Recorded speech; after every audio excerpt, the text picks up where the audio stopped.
Welcome, everyone, to the Nichols and Redpath Tax Update Podcast for October 31st, 2022. I'm Nichols. Redpath is busy. He'll be with us next week. Let's see if I can get this to work correctly. There we go. That's the standard disclaimer. We're busy. We don't have time for that, but you understand that we give credit for all the help we get. What's in this week's program? 10 items. An increase in the allowable contributions to retirement plans, along with a number of other inflation adjustments. And then a trust is allowed to claim a charitable contribution deduction in the year before the contribution is made. I wasn't sure I knew that, or wasn't sure I understood that, so I thought maybe we should share that. And then a cemetery is denied tax-exempt status. I thought a cemetery could be tax-exempt under Code Section 501c13. Why? What happened here? And then we all need to be prepared for a flood of Schedules 1099-K. The requirements for issuing the Form 1099-K have been reduced. There's no number of transactions. The amount of a transaction is ridiculously low. We're going to get all kinds of 1099-K, and the IRS is going to be looking for those to be used in statistical. They will be doing statistical analysis to determine whether or not a business has reported all of its receipts. Marrying during the year can upset your tax compliance. It can upset a lot of other things too. New fact sheet on Code Section 183, and I was tempted to fill up a little music staff here. Everything old is new again. Why are we so concerned about Code Section 183, the hobby loss rule? And then the IRS is prepared to come out swinging on corporate AMT and buyback tax, two significant tax provisions in the Inflation Adjustment Act, whatever it was, the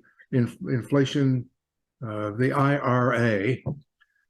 Taxpayer sues lawyers for self-serving bad tax advice, and I believe they will prevail. Looks like they got really good facts. Then the IRS adds a domestic filing exception to Schedules K2 and K3, relieving the concern a lot of us had that we were going to be required to prepare these schedules even if one partner had a little bit of foreign income. That's not the case. And then finally, the IRS is training a posse of 300 auditors to hunt down the employee retention credit bandits. If you're being hustled to apply for an employee retention credit before the opportunity for an amended return expires, you better give it a second thought. Notice 2022-55 includes 60 some odd changes to the tax law based on inflation adjustments, notably the limit on employees' elective deferrals to 401k plans, 403bs, 22.5 in 2023, up $2,000 from the 2022 limit of $20,500. Trust here claims a mulligan, which is allowed in the statute. This letter ruling 2022-42-004-1021-2022. It's hard to read because it recites some complex areas of the code in the ruling, but the code allows estates and trusts a deduction for charitable contributions made in the tax year following the year a deduction is claimed. That treatment requires an election to be filed by the fiduciary not later than the due date for the return in that following year. This ruling permits a trust to claim the deduction even though the fiduciary filed the election late. That's the good news here. The accountants and the lawyers got busy and asked for permission to file late. That authority is in Regulation Section 301.9100-1C, one of the so-called Mulligan regulations that allow the commissioner to grant such relief if it is timely requested. Next, another letter ruling. An organization applies for exemption on Form 1023-EZ, but unfortunately that form is reserved for applicants seeking 501c3 relief as a charity. Operating a cemetery is not a charity. So they used the wrong form to apply for exemption. You can't apply for exemption for a cemetery on a 1023-EZ. Code Section 501c13 is the code section that offers exemption to a cemetery. provided they operate as not-for-profit enterprises. But in this case, they might not have qualified anyway, due to the fact that they sold commercial products. They sold flowers and jugs and whatnot, and they sold lots mainly, and they used the money to cut the grass. And the Forms 1099-K are coming. I had to get 2 pictures of a stampede. I think it's going to change the flow of paperwork in the office significantly. This is one of 2. Here's the picture.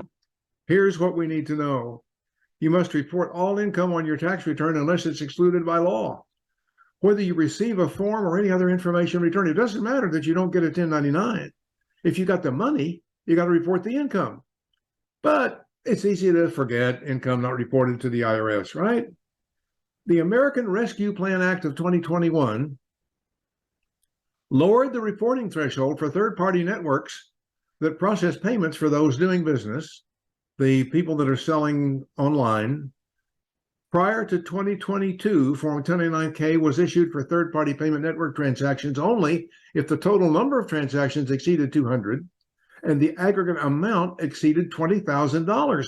Now, a single transaction exceeding $600 can trigger a 1099-K. Marriage here carried an unexpected price tag. George Manzolillo, that double L is pronounced like a Y. George Manzolillo and his bride were surprised to learn that their marriage carried an unexpected price tag. First, the IRS thought the taxpayers thought they were going to get a refund based on the amount that they had paid for their premium tax credit. But the IRS properly calculated the marriage year computation. What happened here was each had been separately enrolled in a plan and was credited with a subsidy amount. He got $640 a month. She got $270 for the whole year. When they married and filed a joint return, so that was, her income was only for 3 months, by the way. When they married and filed a joint return, they were not entitled to the total amount they had received. To make it even worse, they didn't properly complete the Form 8962. So the IRS prevails. Marriage can change the eligibility of the couple for the premium tax credit. This tax court memo decision is a good decision to illustrate how that can happen. It should be required reading for return preparers who expect to deal with newly wed folks. Next, the difference between a business and a hobby. One of 5 slides, 9 factors. Whether the activity is carried on in a business-like manner, whether the time and effort puts into the activity shows they intended to make it profitable, whether they depend on income from the activity for their livelihood, whether any losses are due to circumstances beyond the taxpayer's control or are simply normal for a startup phase of their business, whether they change methods of operation, whether the taxpayer and their advisors have the knowledge needed to carry on a profitable business, whether the taxpayer was successful in making a profit in similar activities in the past, whether the activity makes a profit in some years and how much profit it makes. $1 million losses year after year with a $10 profit are not going to carry the day here. Whether the taxpayers can expect to make a future profit from the appreciation of the assets used in the activity. That's the 9 factors. Then it has to, what are the characteristics of a trade or business? It's like shaving. For me, well, used to be, you got to do it every day. I have to trim this beard every day, or my life partner reminds me that I look scruffy. And so regular activities, regular transactions, production of income, doing business every day, every week, every month. If it's a seasonal business, every day during the season. If you're renting canoes, we don't expect you to rent canoes in the winter, but we expect you to rent canoes the entire period that there is a demand for rental canoes. You can look at the IRS website and they say, apply the 9 factors. Well, that's where we started. allowable hobby deductions within limits. Oh, where do I deduct these things? That's it. Allowable hobby deductions within limits. The ordinary expense is common and accepted for the activity. It's a necessary expense. It's appropriate for the activity. And I can deduct my hobby expenses up to the amount of hobby income, but I must itemize deductions to claim those expenses. Oh dear. I don't think I'm going to get to deduct the expenses of carrying on my hobby, right? Finally, is your side hustle, which I think it's come to be called, a hobby or a business? Here are 9 things. Here we go all the way back to the IRS website. Here are 9 things taxpayers must consider. And we get kicked back to the first slide in this group. Why all this attention? Well, it's the proliferation of workers making a living in the gig economy where there may not have been a good understanding of the rules. You put this together with the new 1099K requirements, you see, and the IRS is not asleep. They know there's a lot of money changing hands out there in the gig economy, and they're coming after the tax on that money. January 1, 2023, issues for the Internal Revenue Service. Taxpayers are going to face 2 issues immediately on January 1, 2023, and the IRS faces the need for advice immediately. The corporate branch of Chief Counsel's Office is leading development of guidance on the 1% excise tax on stock buybacks. The Income Tax and Accounting branch is working on explanations of the corporate AMT. If you assign both of those to one branch, you never would get an answer.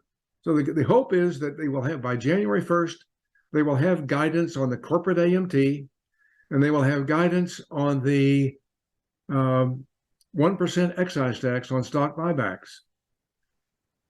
There's another issue that hasn't been mentioned, and that's tax liabilities on corporate spinoffs and splitoffs.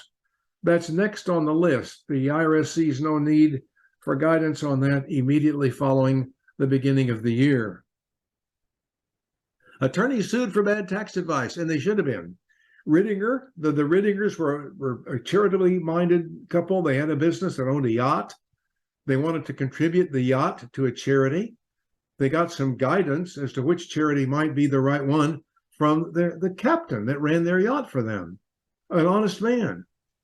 But they consulted their lawyers, and the lawyer said, oh, no, your captain's probably going to get a commission. You shouldn't trust your captain. Trust us. We're lawyers. What? Wait, what? Trust us. We're lawyers. We know all about these things. We can give you good advice. They happen to have a charity that a couple of charities that retained them. So they referred the donation of the yacht to their charities. Never mind that their charities had never received the donation of a yacht before, were landlocked, didn't even have a place to dock the damn yacht, but they finagled the paperwork to contribute the yacht to the charity and then arrange for the charity to sell the yacht before it could do so and still provide a charitable contribution deduction to the donors. There's a tricky 3-year waiting period.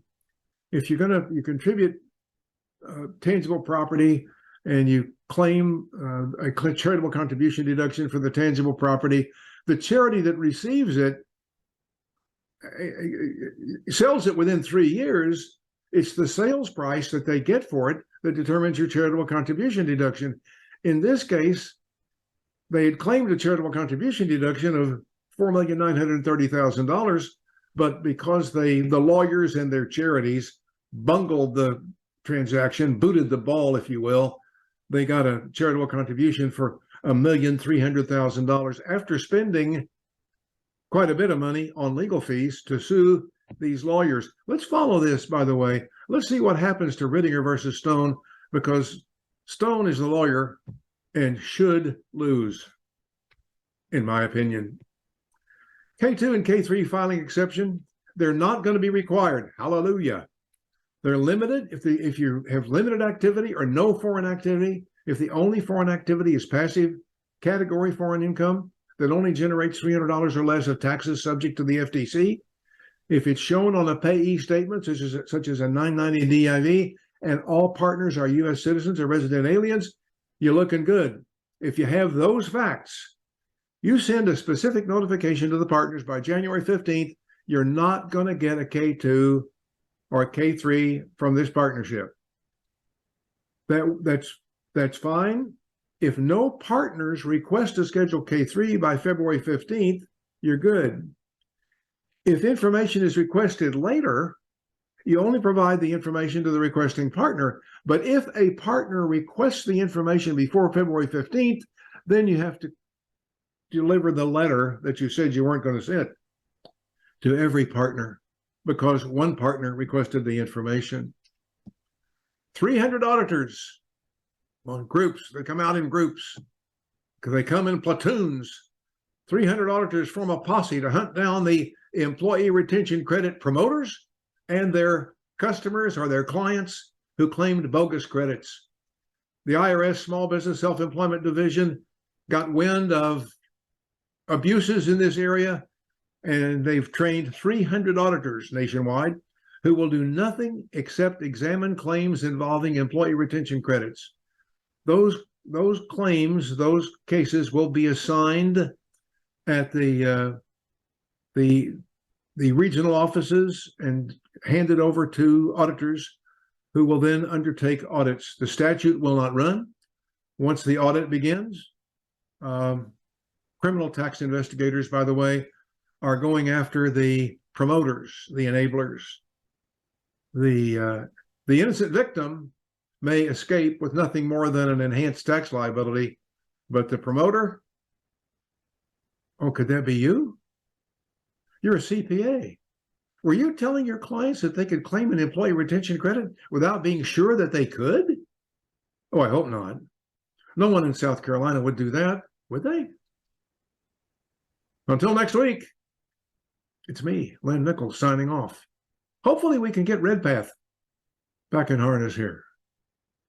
Thanks for your attention and your support.